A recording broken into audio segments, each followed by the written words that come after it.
Everest की तरफ गौर से देखते हुए मैंने एक भारी बर्फ का बड़ा फूल देखा जो पर्वत शिखर पर लहराता एक ध्वज सा लग रहा था। मुझे बताया गया कि ये दृश्य शिखर की ऊपरी सतह के आसपास 150 किलोमीटर अथवा इससे भी अधिक की गति से हवा चलने के कारण बनता था।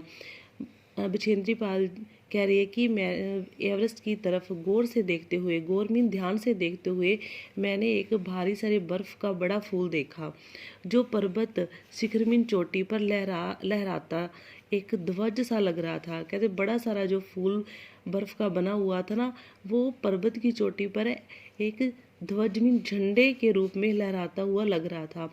और मुझे ये भी बताया गया था कि ये दृश्य शिखर की ऊपरी सतह पर तब बनता है जब ऊपर 150 किलोमीटर अथवा इससे भी अधिक गति से हवा चले तो ही ये बनता है, क्योंकि तेज़ हवा से सूखा बर्फ होता है वो पर्वत पर उड़ता रहता है।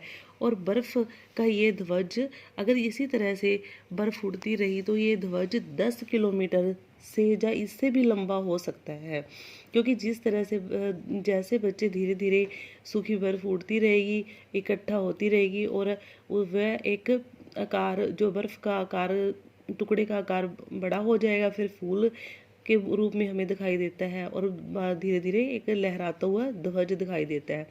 शिखर पर जाने वाले प्रत्येक व्यक्ति को दक्षिण पूर्वी पहाड़ी पर इन तूफानों को झेलना पड़ता था, विशेषकर खराब मौसम में। ये मुझे डराने के लिए काफ़ी था, फिर भी मैं एवरेस्ट के प्रति विचित्र रूप से आकर्षित थी और इसकी कठिनतम चुनौतियों का सामना करना चाहती थी।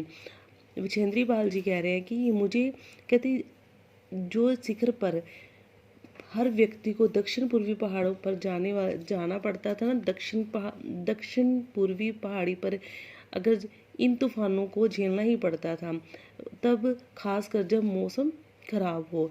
ये मुझे डराने के लिए काफ़ी था, फिर भी मैं एवरेस्ट के प्रति विचित्र अद्भुत रूप से आकर्षित थी और मैं सब कठिन से कठिन स्थितियों का, चुनौतियों का भी सामना करना चाहती थी। जब हम 26 मार्च को पेरिस पहुंचे, हमें हिमस्खलन के कारण हुई एक शेरपा कुली की मृत्यु का दुखद समाचार मिला। जब हम 26 मार्च को पेरिस पहुंचे तो हमें हिमस्खलन मीन बर्फ में हलचल, बर्फ के टुकड़ों में हलचल होने के कारण एक शेरपा कुली की मृत्यु होगी। और खुम्बू हिमपात पर जाने वाले अभियान दल था ना, उनके रास्ते की बाईं तरफ जो है पहाड़ी के धंसने से, पहाड़ी जो है नीचे धंस गई थी, जिसके कारण उनकी मृत्यु हो गई थी। लोत्से की ओर से एक बहुत बड़ी बर्फ की चट्टान नीचे खिसक गई थी।